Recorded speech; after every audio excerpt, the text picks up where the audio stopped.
Okay, so a lot of you have it. For those that don't, we'll try to keep going around and helping you out.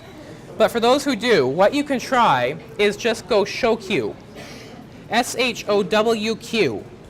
And when you type that in SciNet, it's actually going to print out the entire queue. So you can look through that and see what the SciNet queue looks like.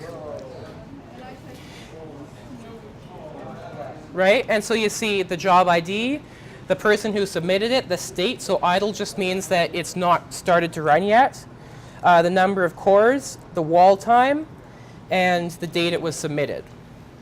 Right? So you might be able to find yours on there.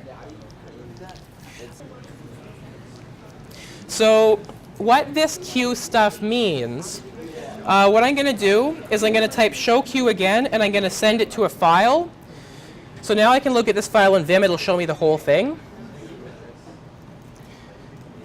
So we can see now that we have the job ID, the name who submitted it, and the state. So at the top, they're all running because those were the first ones. And as we scroll down, they're going to switch to idle because these ones haven't started running yet. Right? So this is what the SciNet queue looks like. It's a very long queue. Then we have the number of processors it takes. Right? Most of them aren't too big because, as we saw, if we want many different nodes, it takes longer. How much time is remaining if it's running, and the time it was submitted, or in this case, the start time. Okay, so the last thing we're going to do, just to wrap the day up, is get into how to actually make Python work in parallel. That's something that takes a fair bit to set up, so we're not going to do that today. What I'll do is basically just make a script to do it. And that should be a lot faster. So we just run that, and that'll be available tomorrow. But to demo how that works, I can go ahead and log into SciNet with an account that's already set up. So we'll close that, and don't need that. And log in here. So this is all the setup that we would have to do. I've got an account that already has that. So what it's doing right now is it's just setting it up to be able to run Python in parallel. So it's just run that. And now we can look at an example program. So in order to do that, I'm going to use Win or MOBA Xterm. And that allows us to look at images that are generated. So MOBA Xterm, it's in your shared folder. You can open that up and log into SciNet with that.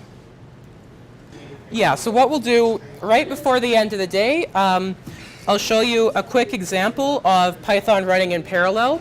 So if you can look up to the front, you see this is MOBA Xterm.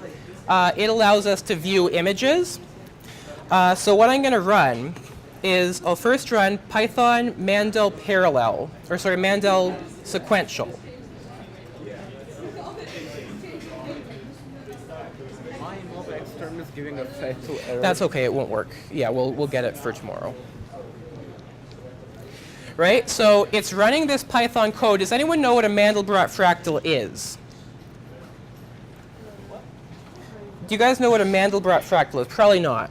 It's an interesting mathematical construct. It takes a number in the complex plane, so an imaginary plus real number, and the next one is going to be the previous one squared plus a constant. And you repeat that. So you get the previous one squared plus a constant, and you keep doing that. If it blows up to infinity, then that means that it's going to be outside the set, and we're going to color it a color depending on how quickly it blows up. If it does not, so if it stays within a certain range, then we're going to color it black. And we do this for all of the real and imaginary numbers, right? So we have the real numbers going up here, the imaginary ones along here, and it creates this really nice fractal when we do that. So I just had MOBA Xterm on SciNet, running it. It just finished. It computed in 42 seconds. So now we're actually going to look at what it generated. So what it generated here is a mandel.ppm, that's that image.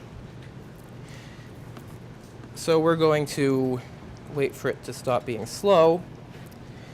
And okay, the display is not working today. But what it did generate is a file that contains this image here, We just ran that on SciNet. It took 42 seconds. We have a different version that's compiled to be cyclic. So cyclic is actually parallel. It's using all 8 cores that we have, and it's running it in parallel. And we can see that that runs a little bit faster than 42 seconds. So what I'm going to do now is run that, Python that, and that's also going to take a certain amount of time to do the calculation. And we'll wait for it to finish, but we'll see that it's a bit less because it is in parallel.